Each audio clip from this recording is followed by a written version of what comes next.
So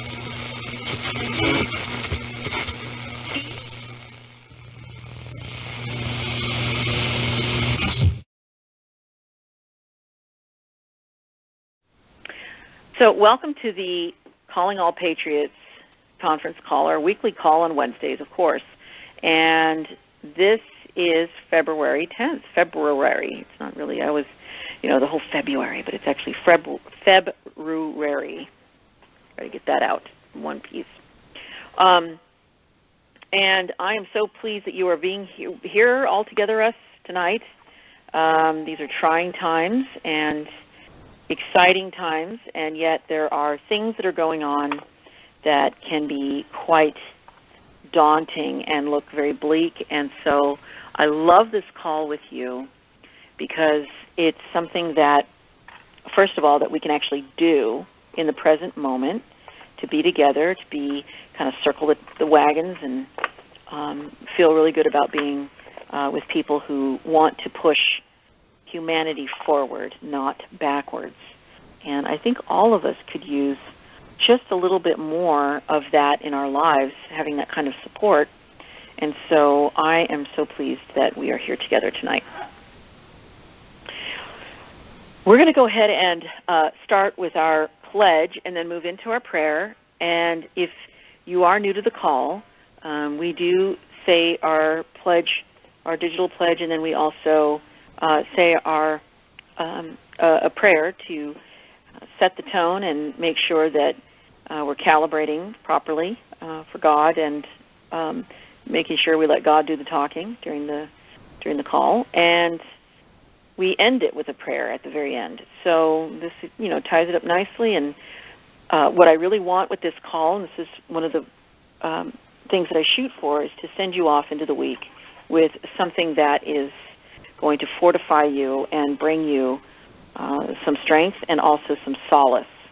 I think sometimes solace is kind of overlooked a little bit of in a very uncomfortable situation. It's really good to have some real comfort from each other, even if we can't do much about each other's situations. It's really nice to know that this is actually doing something. So there that is. I will talk for a while, and then we will have a question and answer period. And tonight I especially encourage people to ask questions if you feel so inclined, because I think from time to time it's a good idea. Ingrid had suggested this, and I think she's absolutely on par, on spot on, to have a moment every once in a while, every few calls, to kind of go over some of the basics of why we have the call, and basically what are the things that we're facing at their most elemental, fundamentally, sort of the base level of what is kind of driving things and what we can do. So we're going to do that too tonight. I'm going to kind of move into that. And the name of our call tonight is the CHRONO SYNCLASTIC INFUNDIBULum at 33 1/3. And if you did see the piece I put out and the music homework I put out, you'll know exactly what it is that we will be kind of discussing and reference points of the music. But I do have the lyrics, and we will be going over that, so we'll be doing that. So we're going to move into our digital oath and then our prayer, and then we'll move right into it. I do solemnly swear that I will support and defend the Constitution of the United States of America against all enemies, foreign and domestic, that I will bear true faith and allegiance to the same, and that I take this obligation freely without any mental reservation or purpose of evasion, and that I will well and faithfully discharge the duties of the citizenry of which I have been so blessed with. So help me God. Where we go one, we go all. Dear God, we come before you tonight, and we come into the time in our lives at this moment and everything that has led up to this, every single second that we've been alive at this time and in other times, and all of the lineages and all of the wherewithal that it took to bring us here at this time. We know that as we enter Second Renaissance and as we are in this time of transformation, of truly seeing what is going to come of all of our seeds that we've sown and all of the ways in which we've suffered and all of the ways in which we've had moments of clarity. These are all coming together right now, dear Lord, with your joy and your care and us in your keeping. And we know that there is no mistake that we are here on this planet at this time. We know that's not a mistake, and we know that this isn't a coincidence. We know that this is something that we've accepted as a mission to come here to do our purpose and to share with others, not perhaps exactly the same thing that they will do, that we do, but the exact same light and love that we refract and reflect to each other as we move into these moments and clearings of what is possible for each and every one of us. We are the new Second Renaissance. It does not start with the art. It starts with the artists. And we are all here as artists to create our lives in conjunction and in calibration with your will. Dear God, we know that these times are, as in moments of birth and as in moments of rebirth, that these are moments that are difficult at times, that we can't clearly see through. And it's a good thing that we can't, dear Lord. We know that because we do not want what was that is falling away. It is falling away, and we moved through it so that we know the difference between that and what we will now create as our reality in this new time. Dear God, we know that we are the new population. We are the new mental equivalents, and that everything that is ancient and old is we are and older, that we make it new because of our experience with it. And as we look back and see everything that has brought us here, we bless it because now we know that we create the new way and the new places that we have. And we are the new economy, too. We build that. We know that we make this clean by creation. There is nothing that can be uninvented.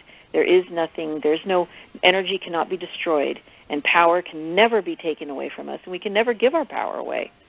And so what is left is to understand what has been controlling, what is claiming to have the right to control us for the rest of our lives, but it does not have that right.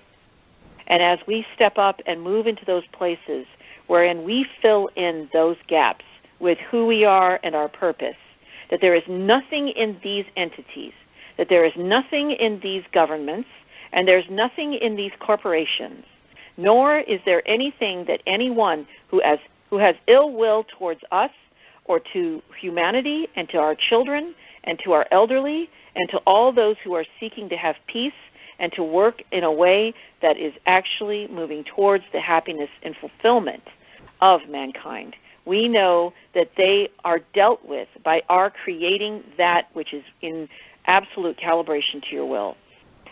Just like probiotics, we do not need to, most of the time, things do not need to be eliminated. We don't need to go and look for people to get rid of out of whatever situation. What we look to is to crowd out anything that could have any other agenda attached to it. Dear God, we know we don't stay away from people. We stay away from certain moments of mentality or certain places where people are in their conditioned and sort of spiritually lobotomized states. We look out for that and we stay away from it because it is not part of us. It is not who we are. And we move carefully through those times. These are dangerous times in some ways, but we know that we are never to be damaged because we are in your keeping. Dear God, we know that this is a very, very precarious moment in history, and what comes next is going to be more than we could have ever dreamed of. And yet, we must get through this, and we must be here for each other, and we must have our faith that we build, not just expect. We build it, and we build it in the new way that sustains us as we sustain others as well. We thank you, God, for all of this. We pray for our loved ones who are suffering tonight, and for those who are in physical distress.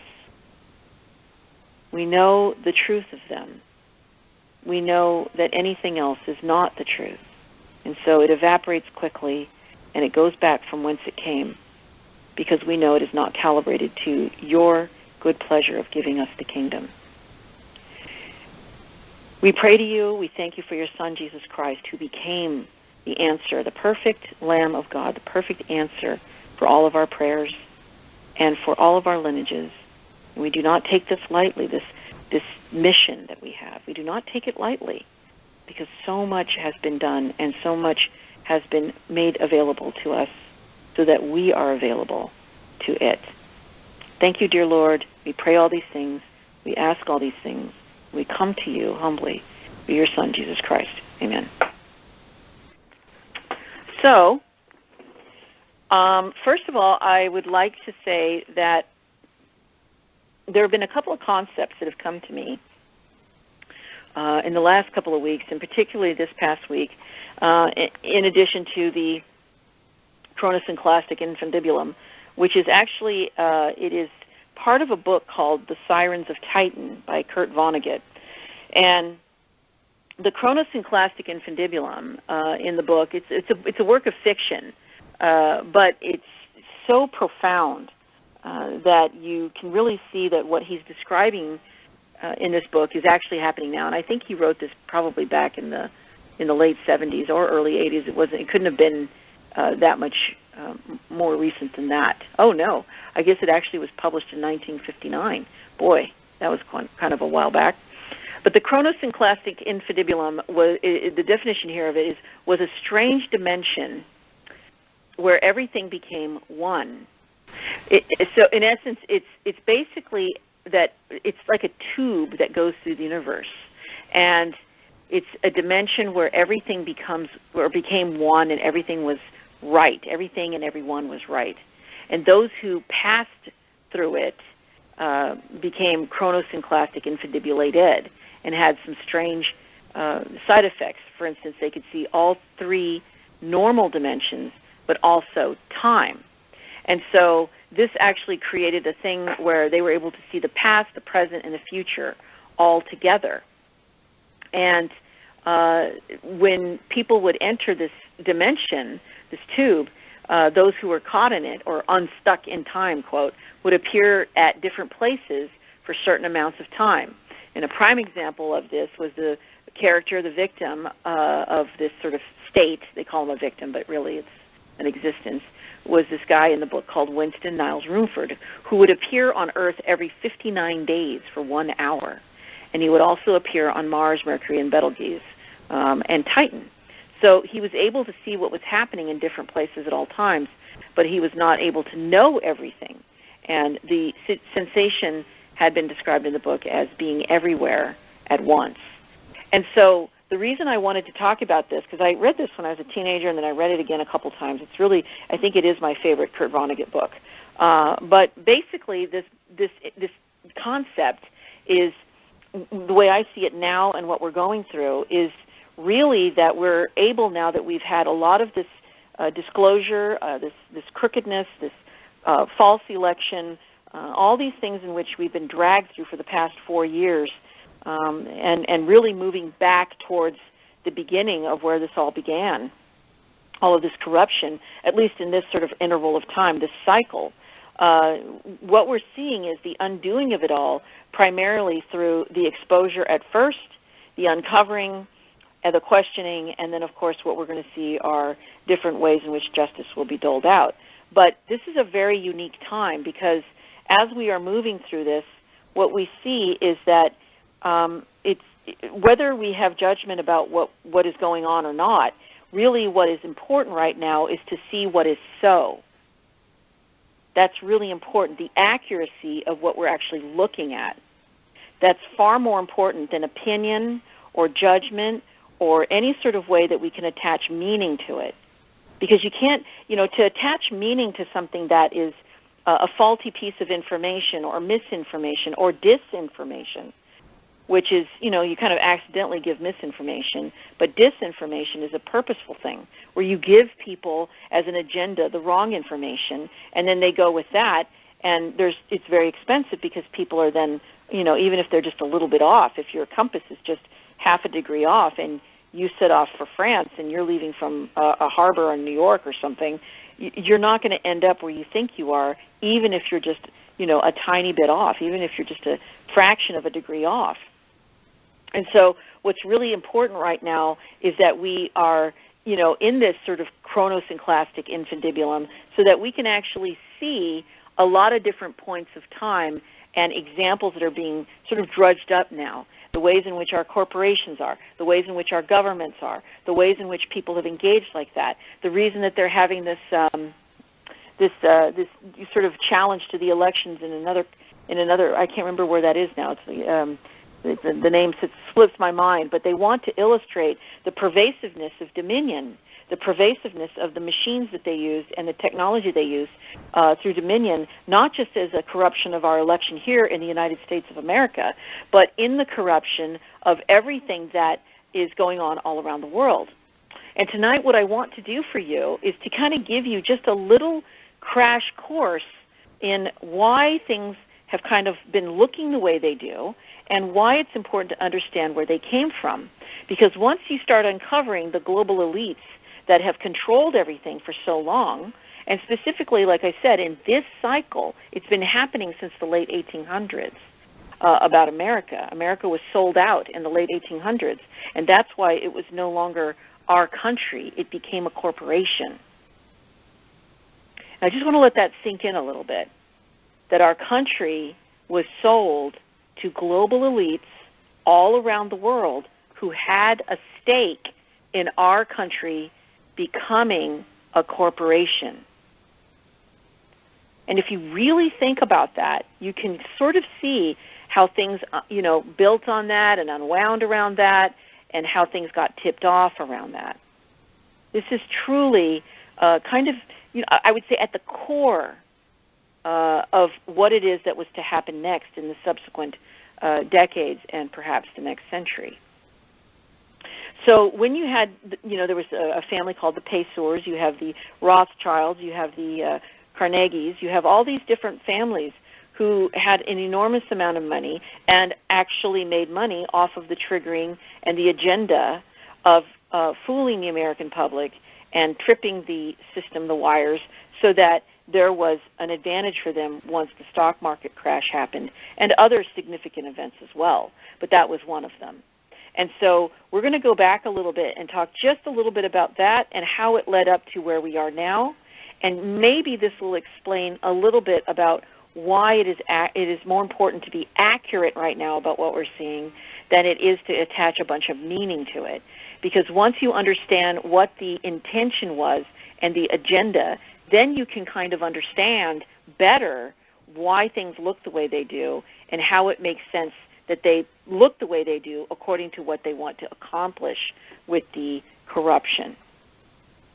So before I go forward with that, I want you to come on the call now, and if anybody has a specific question, I don't want to just ramble on and kind of have this float out the window and not, serve you well. So if anyone has a question, I really want you to interrupt me and ask me, because this is really important information, and it's something that really assisted me in going from zero to knowing some of the things that I know. It's sometimes if we have no magnet to attach it to, some of these things have no way of sticking and being part of why we, what kind of sense we can make out of why people would do such things. It doesn't justify what is happening, and it certainly doesn't create this, just because you understand why somebody does something, it doesn't mean that they're off the hook for doing it. It just means it behooves us to really get these points so that when we go to move in the world, to create this second renaissance with who we are and our purpose and how we want to see real economy and real brotherhood and real families and real situations where we have bonding, rites of passage, and support for each other, that we know how to do that in juxtaposition and inverting what was wrong, turning it inside out to create that which we actually really do want. So I'm just going to stop for a second and ask if anybody has any questions about what what I've said so far. I have a quick question. Well, maybe it's not quick, yes. But I have a question. This is Sarah. Hey, Sarah. With regard, could you get closer to the phone, please? Yes. With regard to the United States, right now, with what you have said so far, what is the nature of wanting to take over our country, and is that the nature of that relationship antagonistic or synergistic? I only got part of that. So your question is, what is the nature of the relationship? Okay. Okay. Is that better? Yes. Can you hear me better? Okay. My question is, with regard to what you've said so far, with the global elites agenda, and specifically with regard to the United States, and also with regard to the Chinese agenda of wanting to take over the United States, what's the nature of the relationship between China and the global elite? Is it synergistic or antagonistic? Good question. So the nature of the relationship of the Chinese with the global elites is that a lot of the global elites are in the Chinese government. So I wouldn't say that it's synergistic, and I wouldn't say that it's antagonistic. I would say that the temperature, the frequency and temperature of their relationship with other countries and other governments and other elites depends on the advantage and the leverage that is to be had through certain things being done or not done. So it's like no matter how brutal you would think of a corporation that has a bottom line and that's all they care about, this is beyond that. So, China is basically Russia on steroids, is what it is. And so they work with Russia, and they do have agreements, and it's sort of like I don't want to say checks and balances, but they do have leverages that they use and utilize in order to create more of the funneling of the global wealth to very few individuals. And those people, I would say, do not have loyalties to each other, but rather they have some kind of arrangement where those leverages are definitely used, they're definitely levied, and at times they become something that can be even deadly for some people. So, I hope that answers part of that question. I also want to throw in there that when you actually look at the basis of what we would call a relationship between all of these factions, what you have to also remember is that after the selling out of our country in the late 1800s to have it become a corporation, you had three basic centers of control in this world. Number one was the spiritual control. Number two was the monetary control. And number three was the militaristic or power and force control. So and this Bermuda Triangle really has been in place until 2 years ago. So the first one, which is the Vatican, that's the spiritual seat of control in the world. The second one, which is the monetary, and that is London particularly, but Great Britain. And the third one is Washington, D.C., and that is the militaristic force power control. Okay? So when President Trump went to England a couple of years ago and met with the Queen in the palace, the Queen is very emphatic that anybody who visits, any dignitary, royalty, doesn't matter, they are absolutely not supposed to walk in front of her when they go to dinner or whatever they're going to do. And she insisted that President Trump walk in front of her because he actually went there to recover our Constitution, which was under glass in 10 Downing Street. Because England and Great Britain itself, the British Empire, actually controlled our country, along with Russia, China, and the other global elites. It's not really one country. It's a group of people. So when you fast forward a little bit past the 1800s, what you have is the Titanic. And the Titanic, of course, the maiden voyage was such that you had to have a lot of money to ride on that boat. Well, they had many global elites, people who had a ton of money, but were against having the Federal Reserve. And that's why that occurred with the Titanic, because they were able to get rid of these people in a fell swoop. And the Federal Reserve had no resistance into coming into play. The Federal Reserve itself is not a governmental office or department.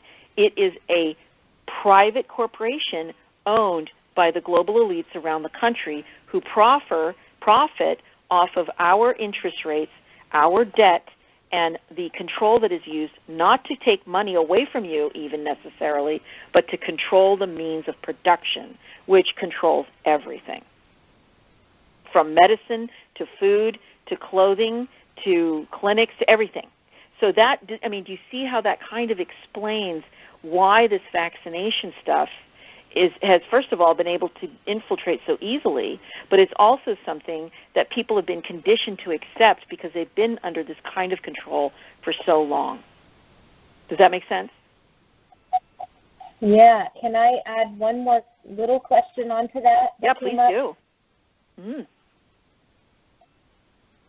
I don't understand whether it was a sign of goodwill or not goodwill that she insisted to have Trump walk in front of her. I don't understand what that means.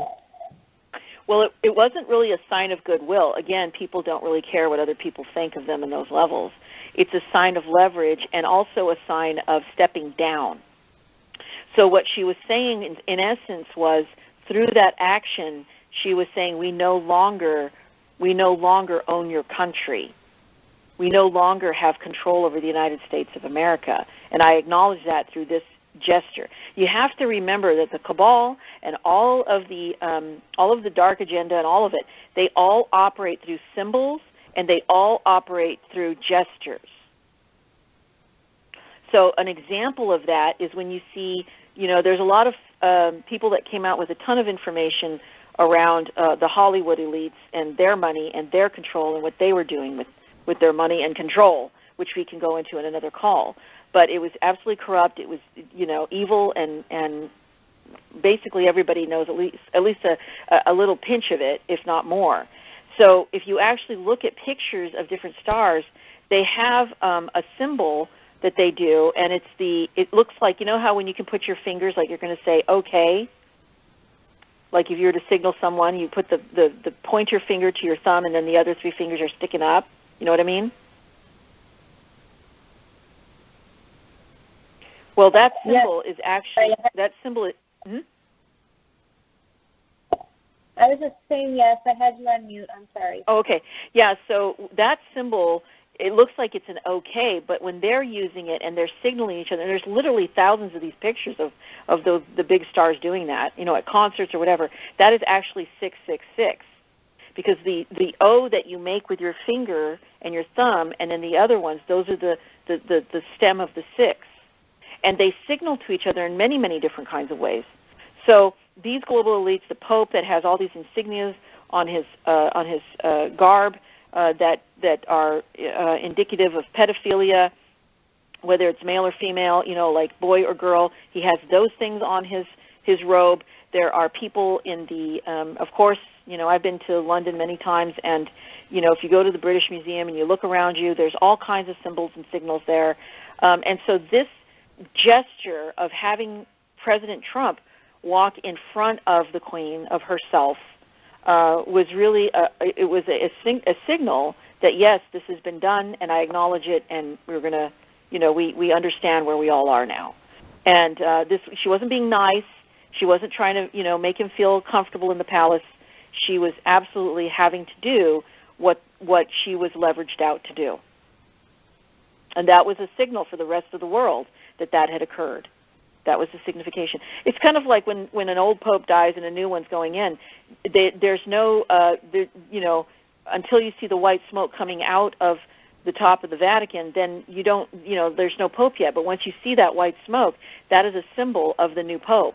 And so the world really does, in these kind of arenas, they operate off of signals. They don't operate off of mainstream media. They don't even operate off of, covert media. I mean, this is their covert media, ancient symbols and signals. Does that help? Yes, I also saw something recently, maybe even last night, that symbol also could mean a W with the three fingers, and then the thumb and the first finger making a letter P, which could be world power. WP. Yeah, I'm sure. Yeah, that's very true. I've never heard that, but I certainly wouldn't doubt it. And there's sometimes people, especially when there's quote an overdose or whatever in Hollywood, there'll be some last videos that look how bad off they are, and really that what they're saying is a lot of symbology as well. So there's a documentary that I would recommend that you see if you haven't seen it yet, and I'm pretty sure, in fact I know that Ingrid has seen it, and it's called Out of Shadows, and that will clear up a lot of what this is for you. It will really give you some insights as to not the power of this world, but the control that has been employed. Yeah, and I would say also the control that has been employed through the weakening of the human spirit, or at least the manipulation and the preoccupation with distraction, so that people are not actually looking at what is happening. They're looking at what they can get if they just give up a little more. That doesn't feel like giving up, because it's like the frog in the pot of cold water that slowly turns hot, and then before you know it, the frog is cooked and didn't even know how it got there like that. Just a real quick reference to the Out of Shadows. It's hard to find. They've tried to bury it on social media, but I can locate it and send it around if necessary. But it's an inside story of a guy that worked in Hollywood for most of his career as a stuntman. So it's, it's real world stories from somebody who lived it. So incredibly interesting. It's extremely enlightening, and I think it came out a couple of years ago. And I just came into some of this kind of information probably 4 years ago or so. So it was, really shocking for me to go from not knowing cognitively about this and then all of a sudden knowing about this stuff. And I what do I know? I don't know that much, but the fact that all of us on the call do know some things about this, it really is a significant thing, because it means that something's being done about it. Otherwise, we would have been kept in the dark, because who would have bothered to tell us? So, any other questions?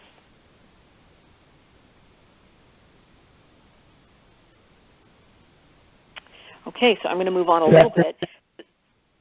Yes? Okay, go ahead. Christine, Phil has a question. Yes, Phil. Yeah, well, how are you, sir? This is a comment and a question. One of the confounding situations that we have in our country has to do with the Second Amendment and all of the firearms that are owned by the citizens in the United States. And this is and I got to thinking about this after last week's call, bravery and bravado, and I tried to, after the call, it came to my mind that I am trying to be brave when I understand that our Congress has introduced a gun confiscation bill, and that's H.R. 127, if you haven't seen that. But it's called a gun registration and licensing bill, but really they mean confiscation. So I'm trying to be brave when I follow the progress of that bill through committee and Congress, and trying to determine how brave I'm going to be if it comes to turning in your firearms. I'm not a gun nut, but I'm a strong believer in our Constitution that includes the Second Amendment. So if you've got any words of wisdom there that might help me with that bravery, and also comment on the fact that all our guns in this country are what's holding the tyranny back. Mm-hmm. Agreed. Did you hear it? You know, yeah, agreed. I totally agree with that. That our guns, because your gun is your final vote, right? I mean, if it came down to it, that really is your final, absolute final vote.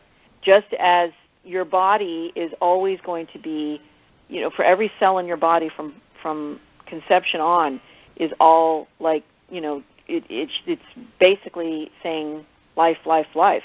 So at the very end of whatever it is that is happening to you, your body is still going to do everything it can to live, to survive. And as our country has been founded and shaped after the design of us, then what we know is that our right to bear arms is our right to protect ourselves. It's not even, I think Malcolm X said this, although I'm not a big Malcolm X fan, of course, but he said that self-defense is not just, I think he said self-defense is not just a right or something like that. It's like it's common sense or something like that. I can't remember exactly what he said, but he said it was intelligence. And so your divine intelligence is always going to look for the way for you to get through. And what I would say is the difference between bravado and bravery in that moment, in that situation that you're talking about, is to know that no matter what happens, first of all, that we're all in God's keeping. So even if they were to take your life, if your life was taken on this plane, that your life isn't taken, that that nobody on this planet can hold you in their keeping. Only God can. So that's the first thing. The second thing is, as far as this gun thing goes, because we don't know exactly how things are going to work out, and we know that in Australia, the moment that they had the gun confiscation, recall, whatever, buyback, and taking away people's guns, that all hell broke loose there.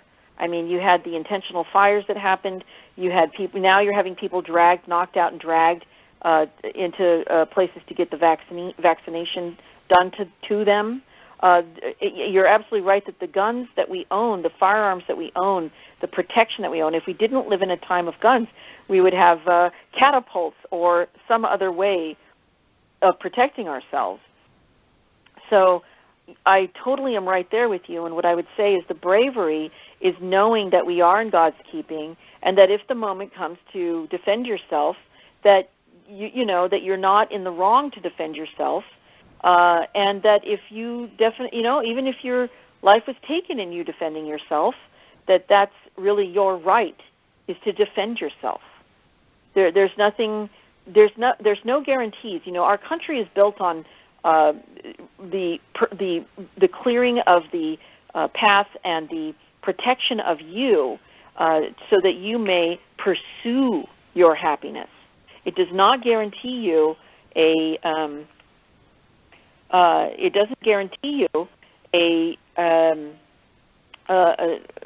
just got a text. Sorry, it threw me off. Can you guys hear me okay? Because the text said I needed to bring up my volume. Can you hear me? Hello? Yeah, we can hear you. Okay, good. So our country does not give us the promise of an equal outcome.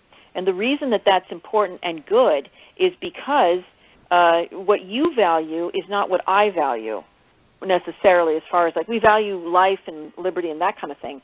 But as far as I like black T-shirts. You may not like black T-shirts. You may like green ones or blue ones or white ones. And so we have the right in this country to choose that according to our will about things that are more important than T-shirts. But if we were to have equal outcome, what you're actually talking about is communism. So in the face of these bills that are being proposed, first of all, we are not under the Biden administration. So just we can all relax with that, because Biden is enacting through a constitution that was taken away and replaced by the corporation of the United States of America. He's still operating in that. Our President Trump is not. So when that happens, when things are turned back over, he will be the first president of the new republic. that has been restored. So all of these things that you're seeing, Biden is like signing things every 45 seconds. It's because it doesn't mean anything.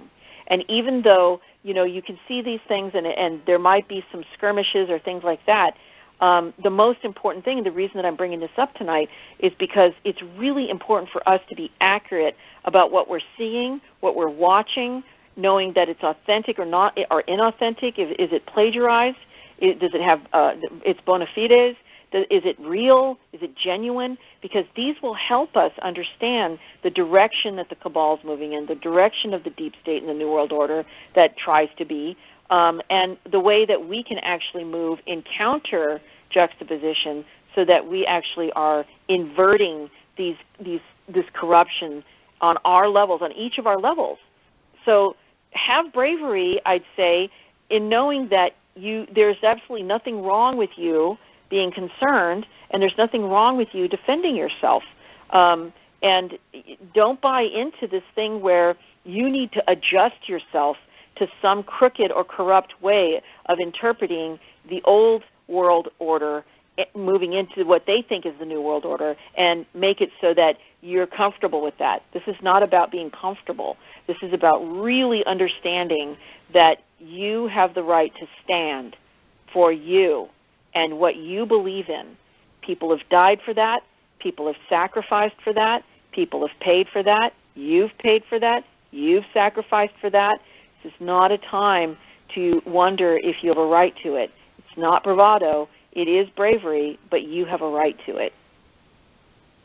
Thank you, Christine. You just helped me decide not to give up my 30-round magazines. Thank you. Yeah, exactly. And another thing, even if you were forced to give that stuff up, I would imagine at gunpoint, then that's another issue. But to willingly give up our liberties and to willingly give over what it is that's the most important thing, you have to remember, why are they trying so hard to take your liberty from you? Because it's worth it. It's worth more than what they're spending to get it from you. So hang on to what counts. Don't sell your silver. Don't sell your gold. Don't give your guns over. If it comes to it that it's taken from you, it will be taken from you against your will, and you will have stood for yourself. Thank you. That answers my question. You bet, Phil. Anyone else?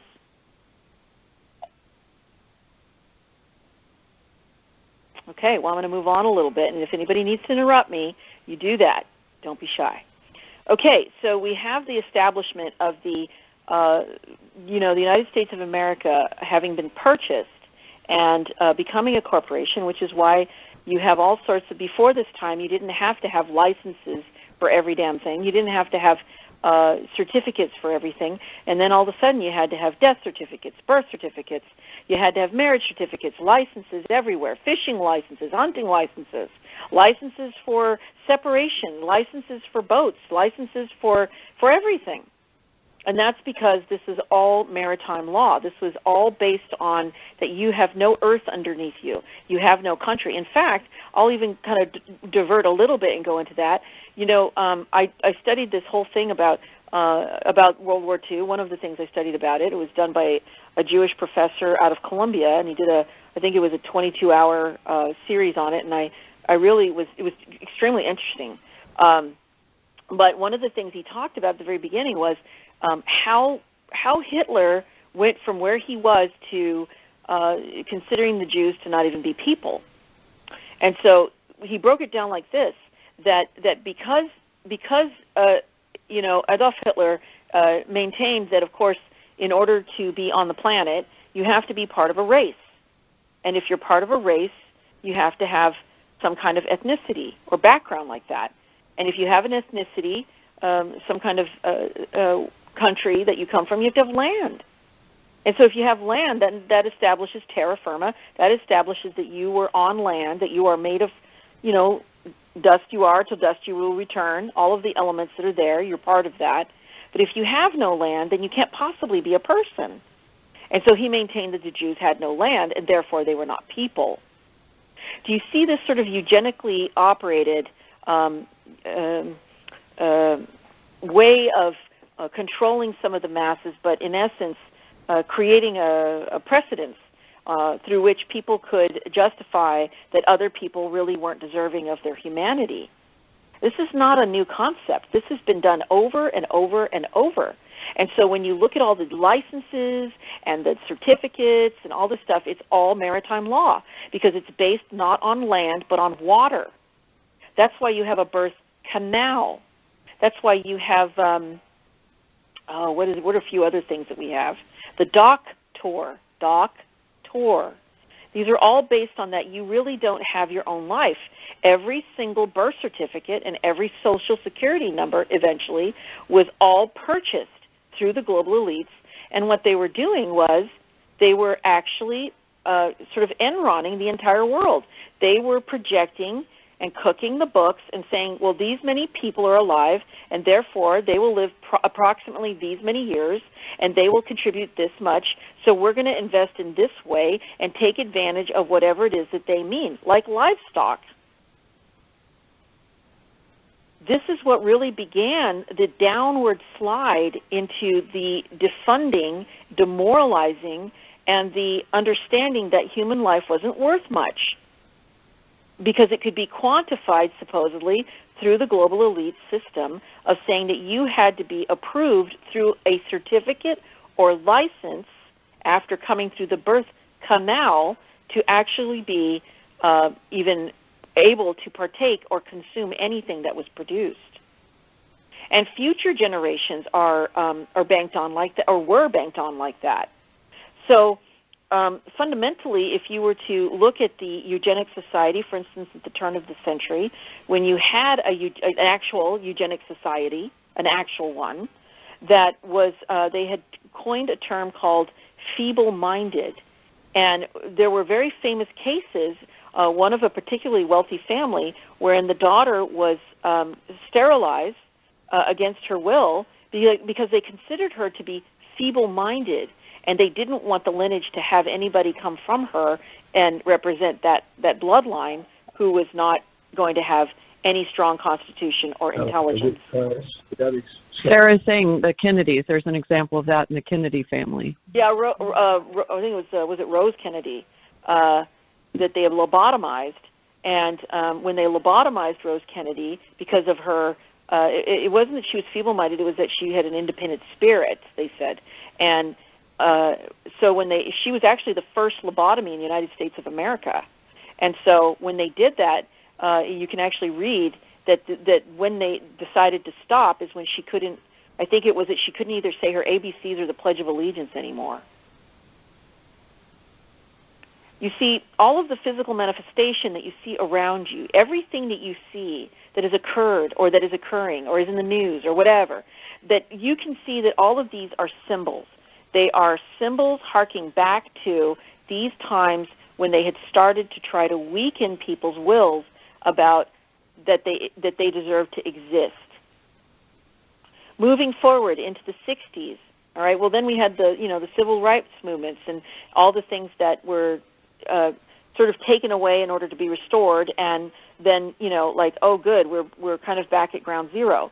But when you actually look at the 60s, something was more horrible than people not being able to eat at a diner counter, which is really terrible in itself, but actually was even kind of a distraction away from the fact that the first Planned Parenthood clinics were established in extremely poverty-stricken black neighborhoods. And it's actually in Sanger's manifesto, the founder of Planned Parenthood, who worked emphatically with the KKK, spoke at some of their events, and maintained in the manifesto that her entire goal was to reduce the black poor population.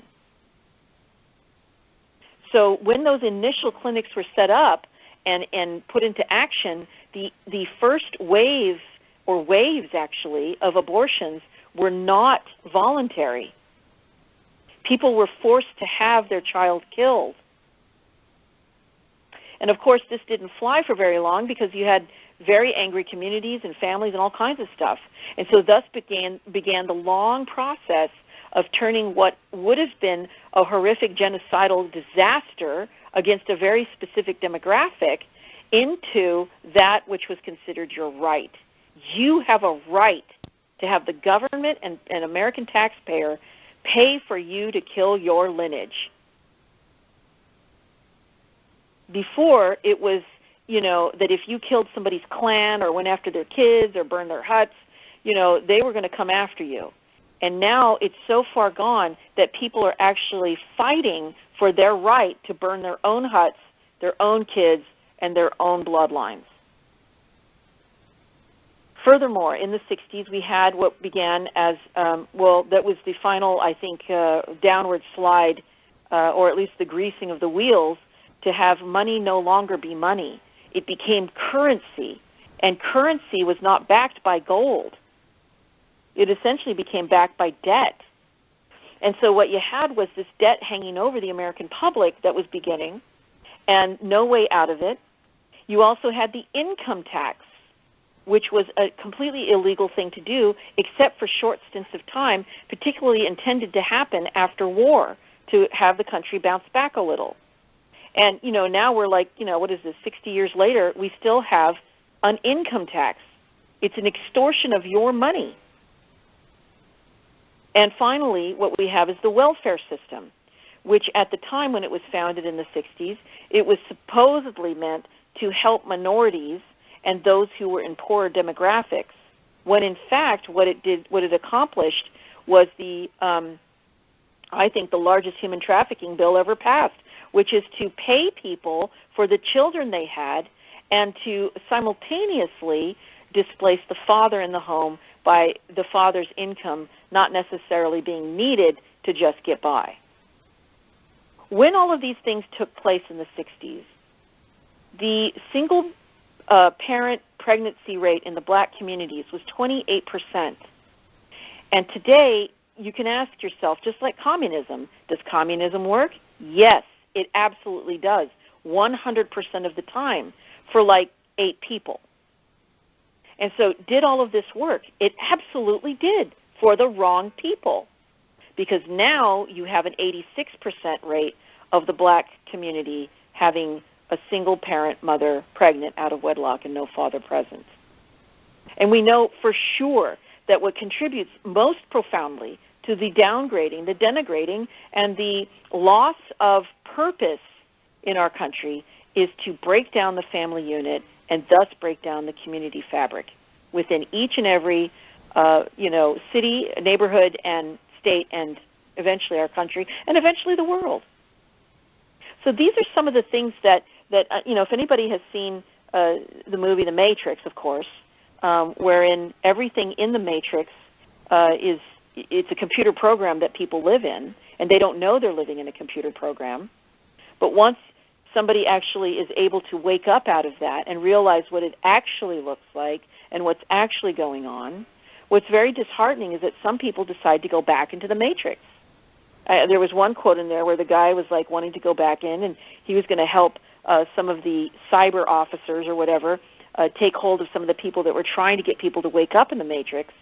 He's like, yeah, I'll help you with that as long as I can go back in the Matrix and be very wealthy and maybe be a famous rock star or something. And he was eating a steak, and he goes, I know this steak is a computer program and it's fake, but it sure is delicious.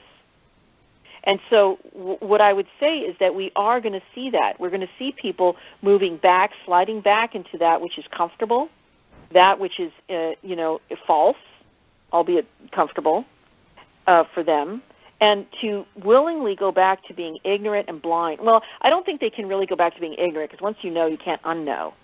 But at least going back to ignoring that which is actually happening around you.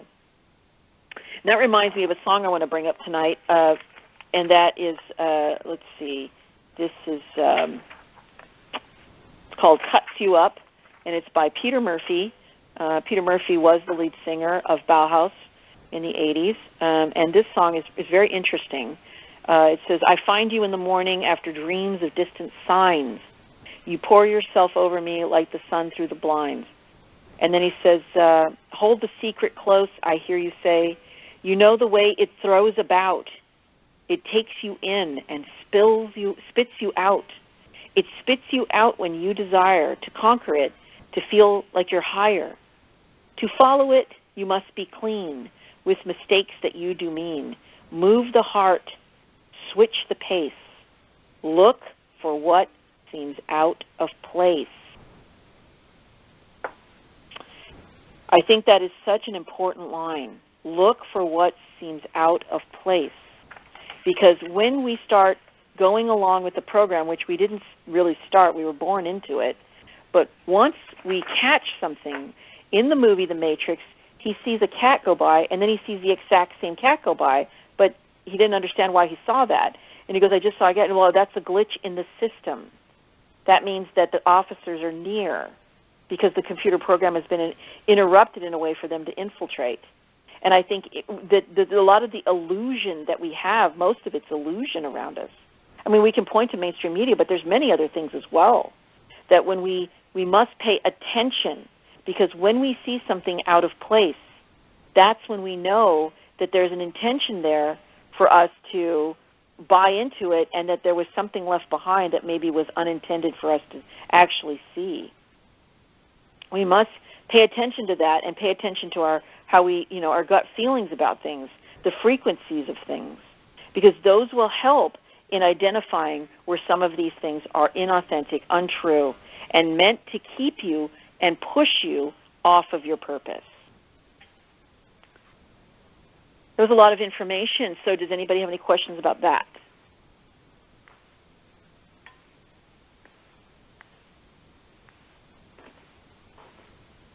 Or suggestions or comments?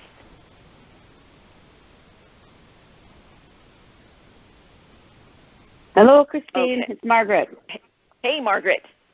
Hi. I just wanted to thank you for sharing that wisdom that you ongoing. It's just amazing what you just said about paying attention.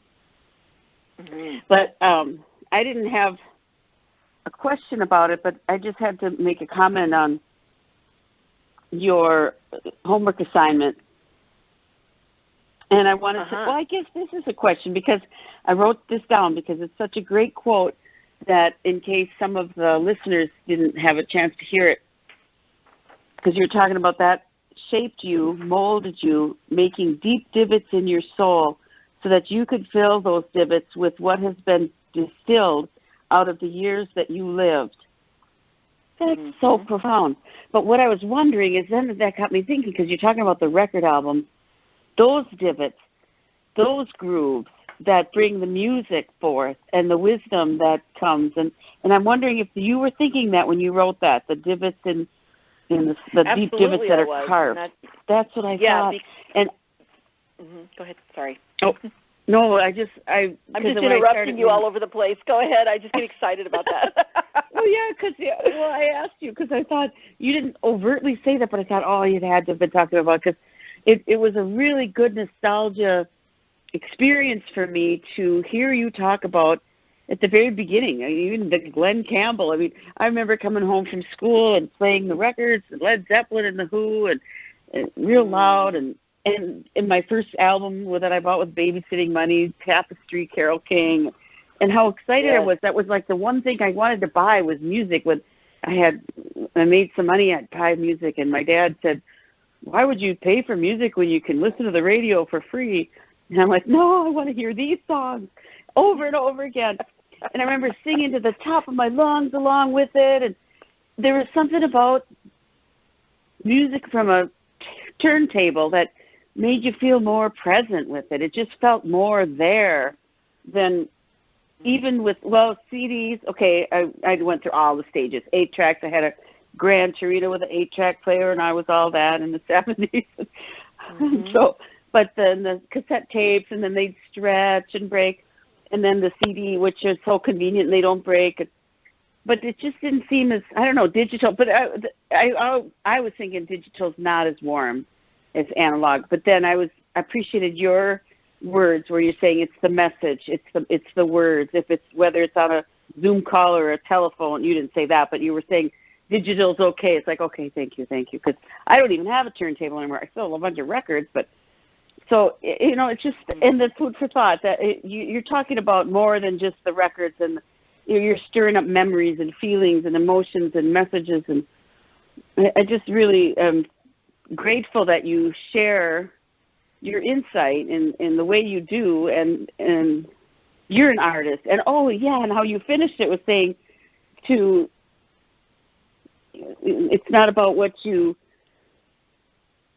it's like what became, how did it go? I should have wrote notes. We're not here to become something else.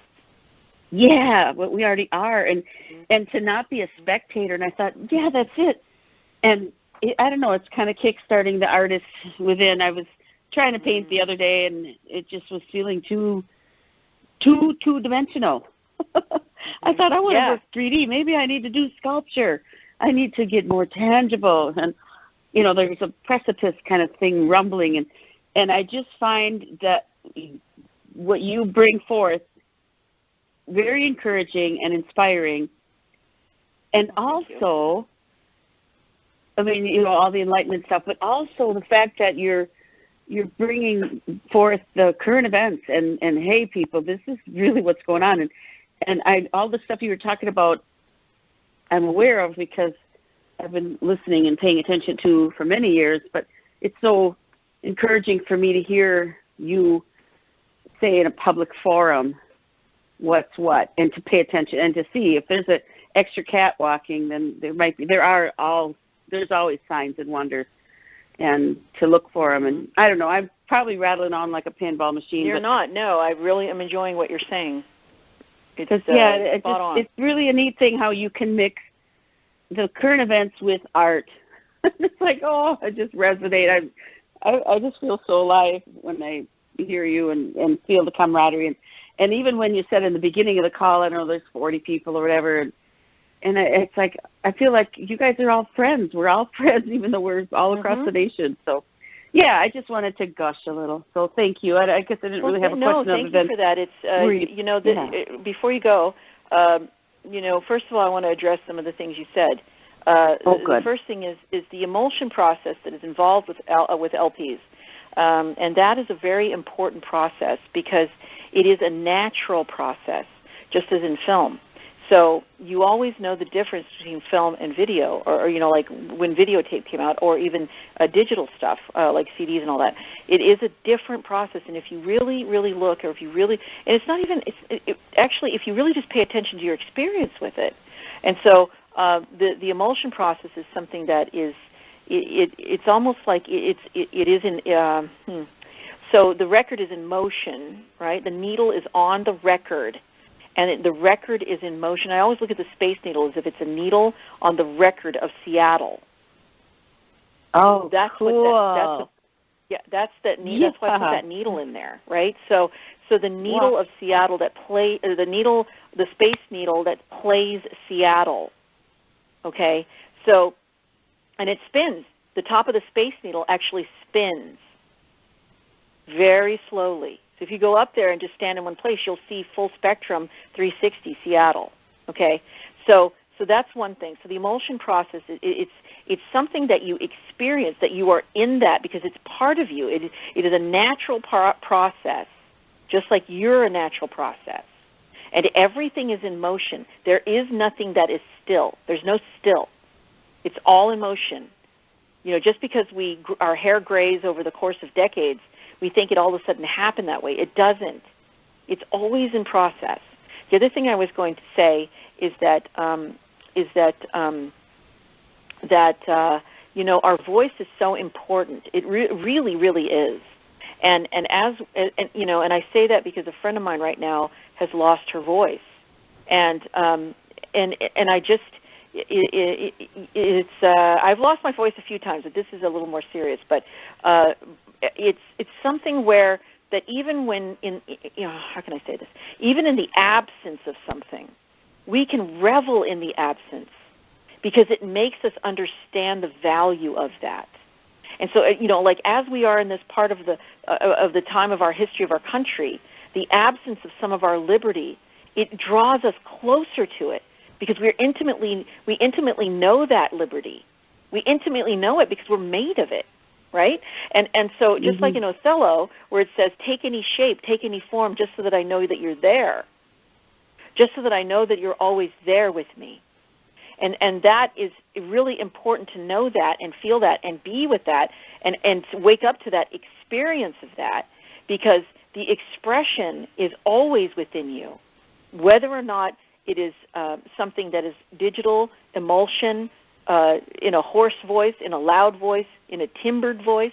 These are all things that we tend to think as, better or worse, but the truest form of the preciousness of what we have is the voice inside that comes out in many different ways. So that's the other thing.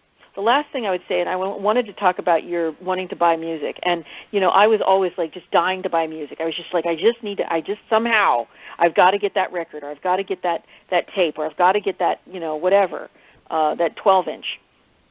And I remember once that I had a friend who was like really super, he was an extremely talented drummer.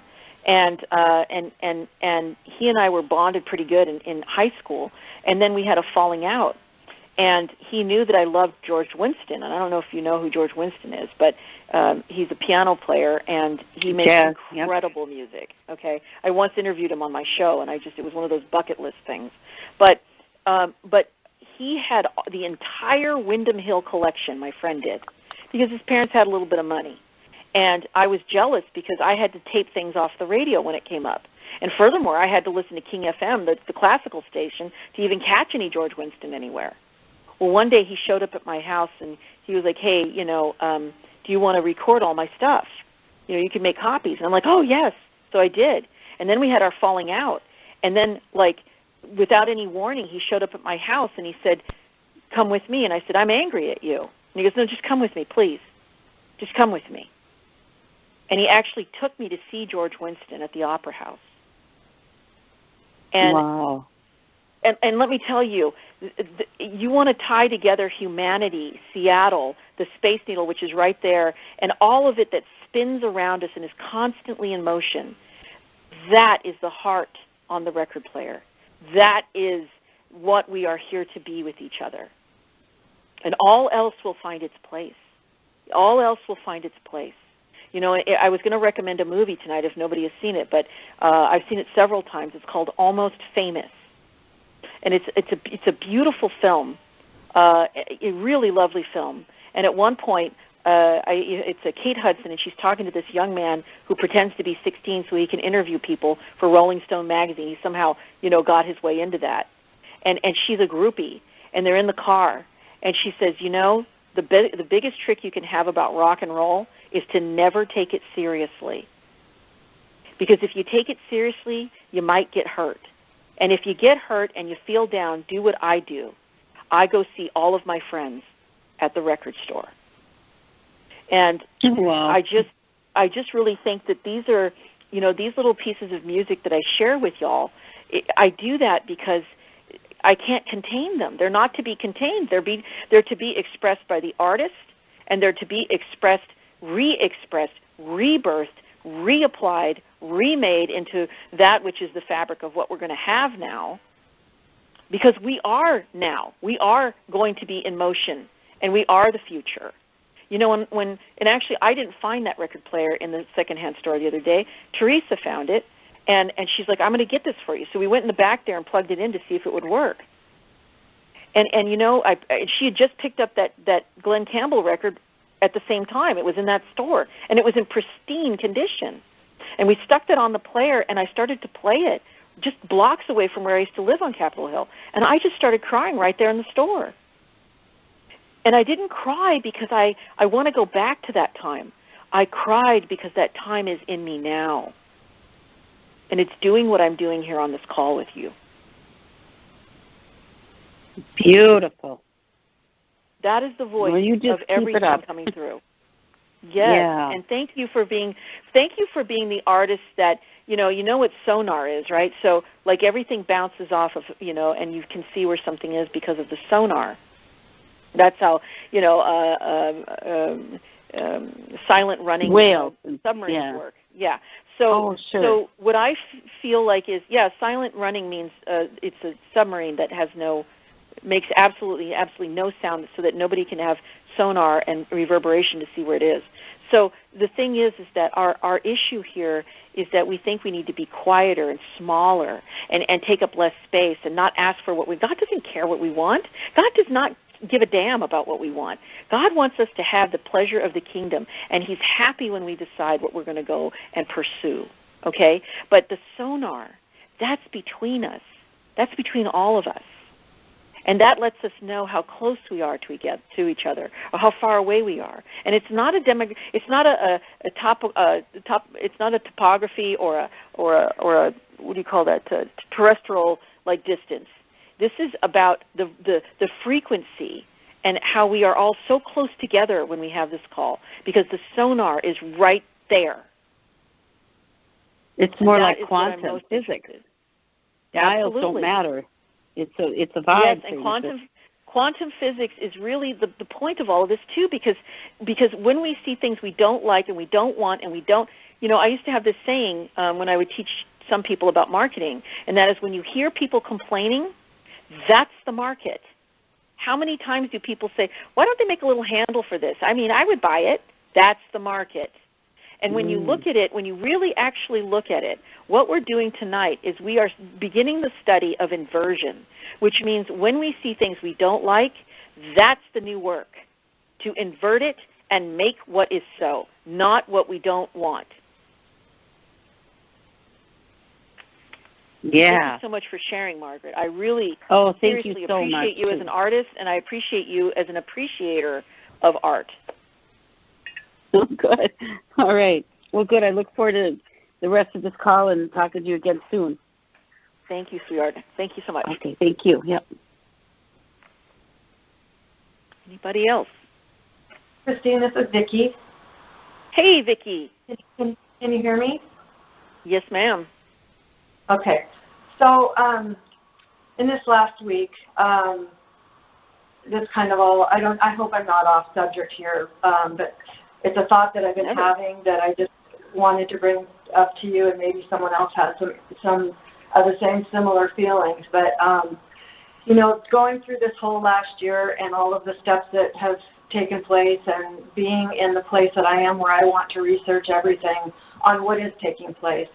And, hearing you guys talk about the records and the people that you love listening to, and made me think about, different movies and different shows, different things that I have really enjoyed in the past years and up till now. And I'm finding myself feeling a feeling of like, was all of the things that I put up in forefront of what I thought was important. I feel kind of in a way that now that I'm finding out about certain people that are involved in being the elite people, and like people from Hollywood and stuff that enjoyed their movies, and I'm feeling like I kind of am like a lot of the stuff that I believed in or was part of my past is kind of was a lie, and and very kind of sad. It's sad in a lot of ways with some of the people that that are coming forward. That there's been a lot of information let out about certain things that are taking place, and I'm going to be 56 here, and which I'm not old by any means, but I think about how long this stuff has been going on, and how long I feel almost that I was almost betrayed, or maybe stupid, feeling a little stupid that I wasn't more aware or didn't learn more about the global elite things that you just talked about at the beginning of the call. And it's been kind of a hard, even the signals. I'm noticing signals on different shows, and the other day we were watching football. We are ticket season holders for Seahawks, and I haven't watched any of their games because I was very upset about the fact that the taking the knee, and I felt like it shouldn't have been a platform that they should be able to put it out there because I thought it was a lot of disrespect not only to our flag but our military. And so I, and like a lot of people, standing for what I feel is right, and so I literally, well, we can't go to the game, so our tickets are fine, but I don't know that I want them anymore, and I haven't watched any games, but I did see, I was somewhere where someone did have the game on, and I saw one of the football players make a touchdown, and he gave the okay sign in the up to somebody in the crowd. And I saw it, but I wasn't quite sure what it meant. And so there again, it seems like now I'm seeing everything that I ever enjoyed has corruption in it, and it's really kind of sad. It's kind of like I'm maybe going to experience a bit of a grieving period. Mm-hmm. Yes, I understand what you're saying, and I have as well grieved. Yes, and we're, as much as we have been disclosed upon now, there's going to be more, and it's very sad to watch as the parasite becomes the host and does things that are really terrible. This is undoubtedly true.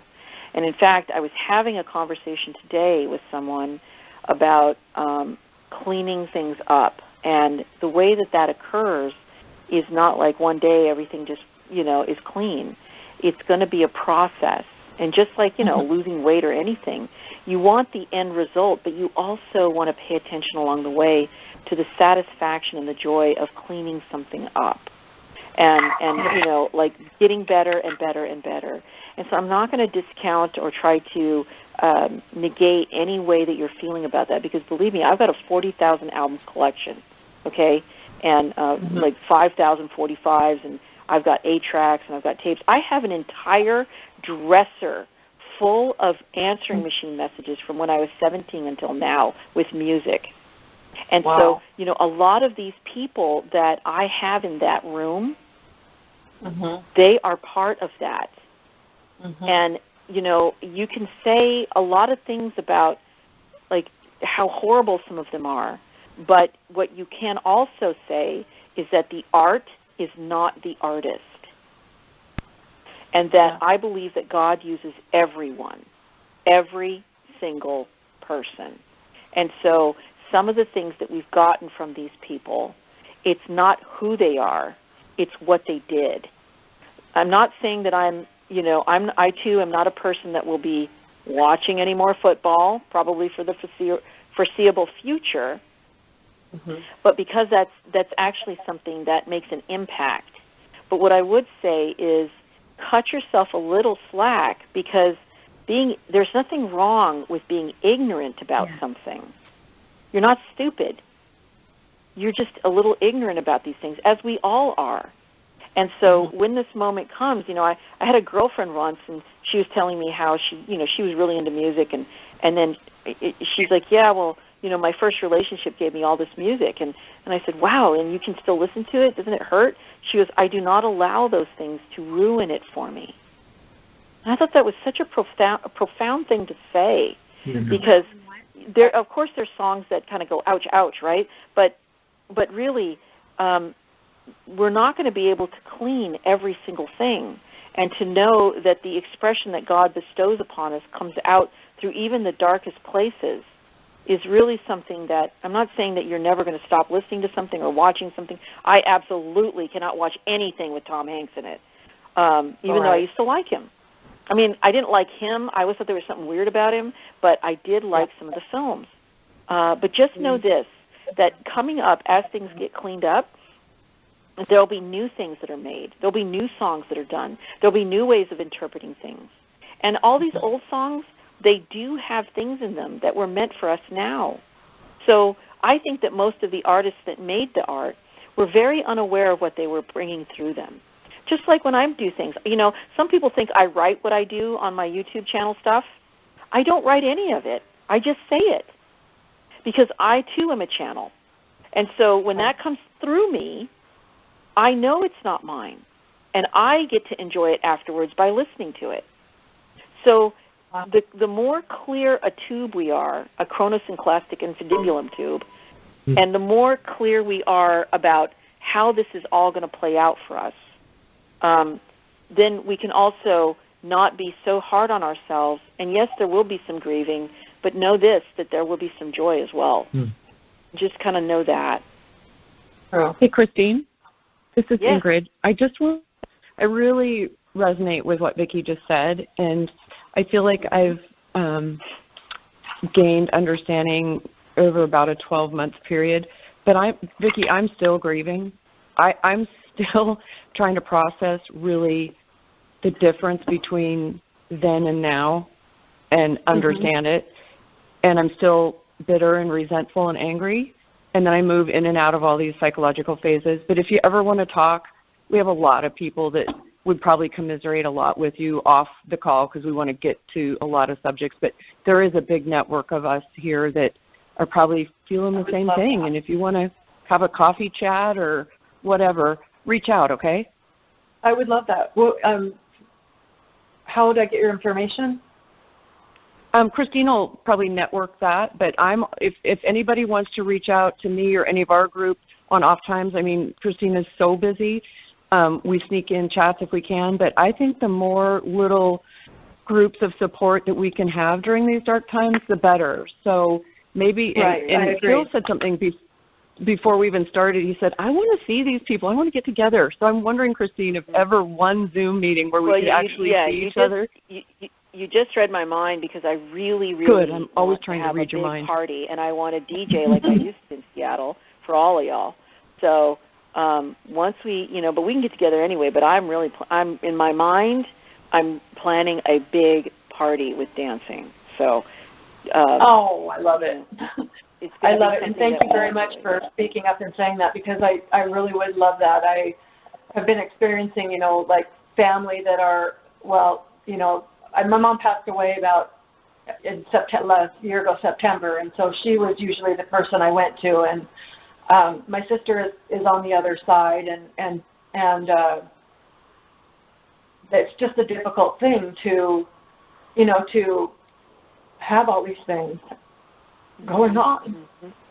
Yes, ma'am. Yeah, no, I'm Christine will share my contact info, and I'm in Cle Elum, so Phil, Sarah, and I are pretty close to you if you're in Seattle. Yeah, so we can get our little subgroup going.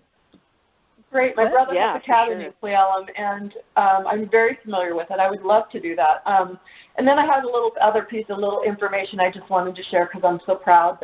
So that I just want to let you guys know, the very first needle that was ever put on the Space Needle was made and put there by my father.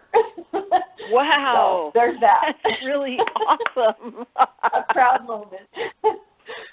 That is truly like Seattle royalty right there. Isn't that amazing? It really is. That's really something. I love it. I love that. Thank you. Thank you for saying that. Yeah. Well, what a wonderful thing, and look, there's so much that can disillusion us, but really the inversion of that again is what is it Khalil Gibran says, that your sorrow is your joy, or your sorrow is your joy unmasked, I think. And also I love one of the quotes where he says, basically, if you would not take the pain of love, then pass out of the threshing floor of love, wherein you will cry but not all of your tears, and you will laugh but not all of your laughter, into the seasonless world. And we don't live in a seasonless world. We are not seasonless people. You are full spectrum. And, the conversations that we've had and engaged in, it's you're not stupid. You're just upset about that which was on purposely made to go over you and use you, and now you don't need to have that. Right. Doesn't serve any longer. Yes, absolutely. Much love. You too. Anyone else tonight? Christine, I would like to add to that. I mean, basically, it's that moment when you realize you've been gaslit for a really long time. Mm-hmm. And it's shocking, and it shakes you to your core, and it makes you question everything. Your entire reality has been broken and crumbled down around you. And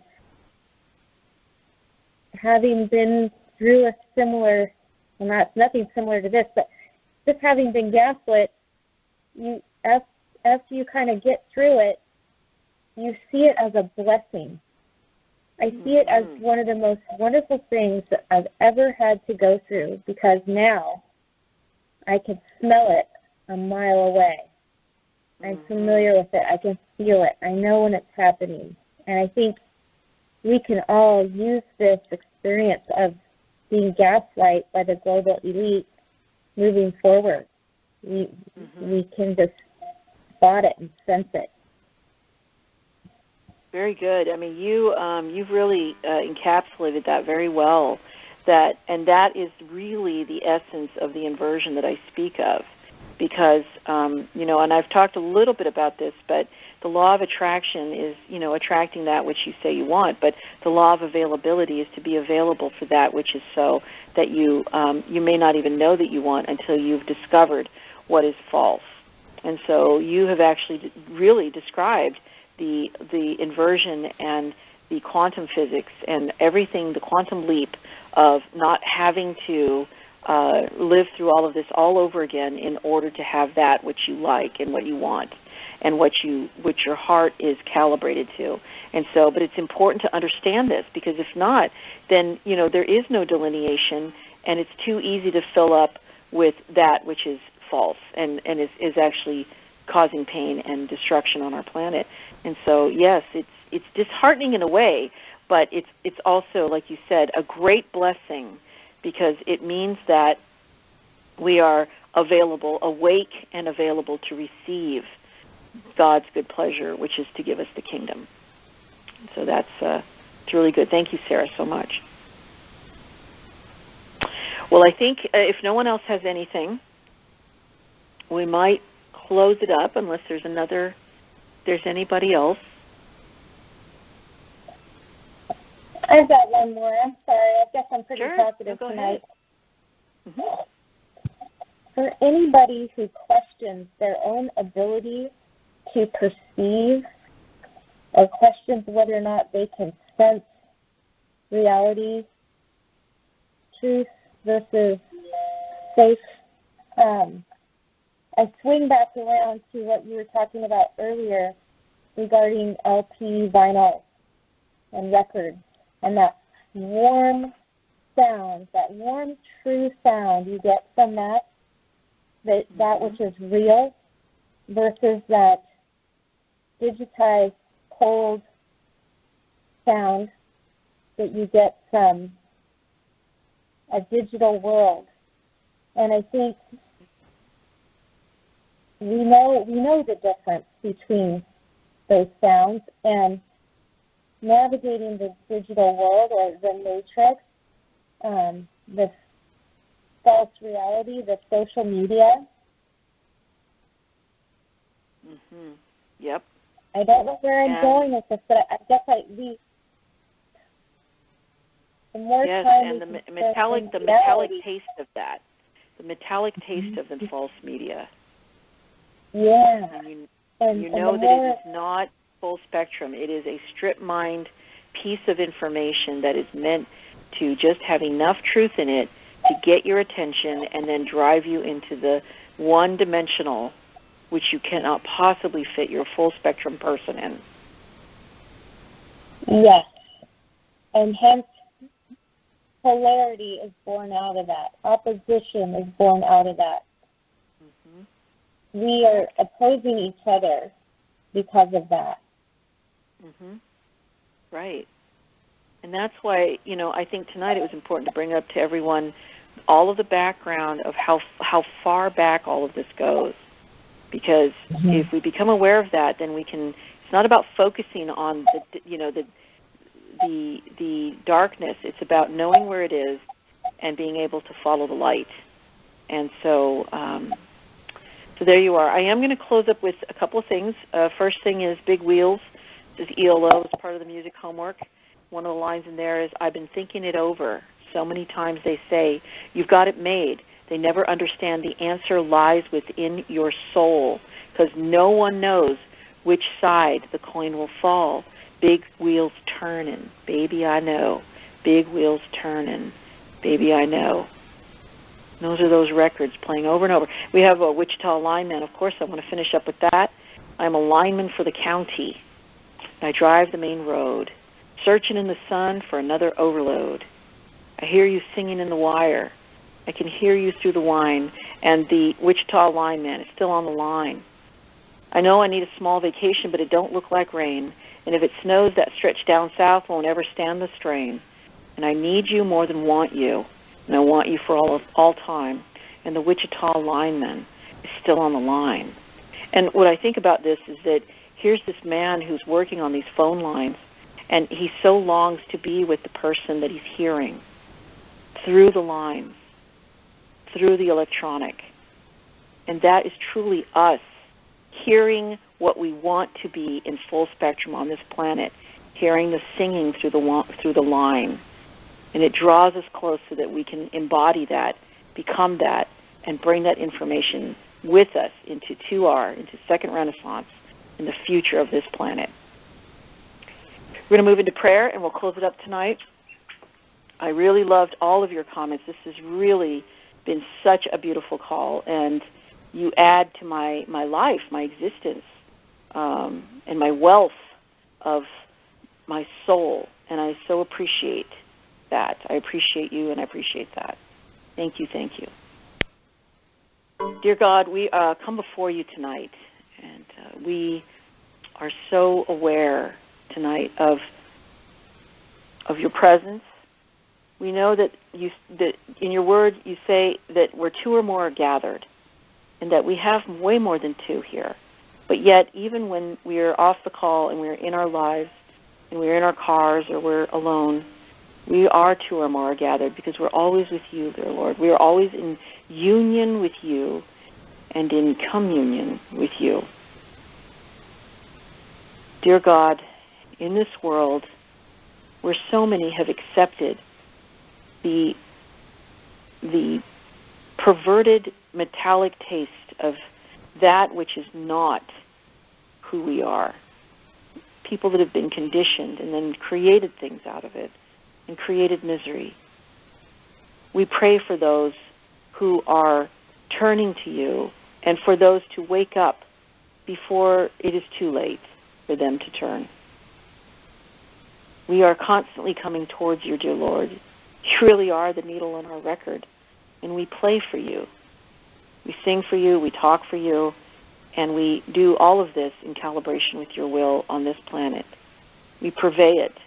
We come together in this humble state and also in this way of being in service to each other. We know that now more than ever in history, that being in service will be what creates the new economy, the new world, the new ways, and every infrastructure that we could dream of and beyond. We are the dream of our parents. We are the dream of our lineages. And we are the dream of you. We thank you, dear God. We pray for those who have suffered this week, who have suffered injury, and we know that whatever is occurring, that you are the true source and you are the truth of them as well as us. Dear God, we thank you for your Son, Jesus Christ. Once again, we thank you that he has become the true and perfect answer to all of our prayers and our connection to you. We thank you, dear God. We pray all these things. We ask all these things. And we are so in love with you, God. We pray all this through Jesus Christ, your Son. Amen. Well, you all have a great night. And what a beautiful call this has been. Thank you, Christine. Thank you. Thank you. Thank you. You're welcome. And you be careful in all that cold. Thanks to all the other participants, too. Yes. Good night and God bless. Good night and amen. And keep playing those records.